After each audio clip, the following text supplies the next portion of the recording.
जे चालू आहे हे संपूर्ण आवाज दाबण्याचे काम चालू आहे। आज महासभा आहेत, आपण सर्वजण पत्रकार बंधू बघत आहात की प्रचंड गोंधळ चालू आहे।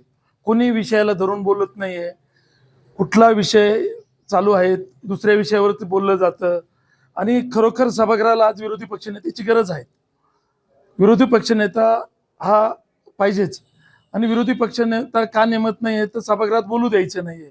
आता तुम्ही जर बघितलं असाल तर संपूर्ण भारतीय जनता पार्टीचे नगरसेवक बोलताय, ते झाले की लगेच इकडं शिंदे गटाचे नगरसेवक बोलताय, आम्हाला कोणालाही बोलू दिलं जात नाहीये। म्हणून सभागृहाला विरोधी पक्षनेत्याची खरोखर खूप गरज आहे।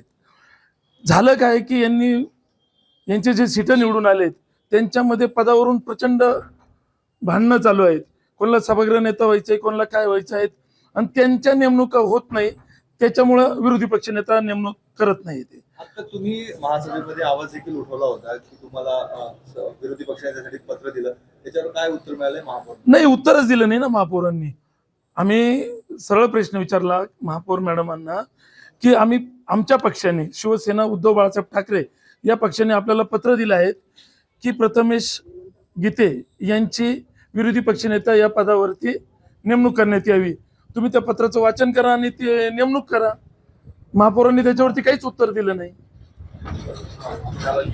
हो, नाराजीचे ना, कारण की जर शहरात आपल्या नाशिक शहरामध्ये लवकरच कुंभमेळा होत आहेत आणि कुंभमेळा होत आहे, विकास कामं होणार आहेत, पण विरोधी पक्षनेता पाहिजे ना।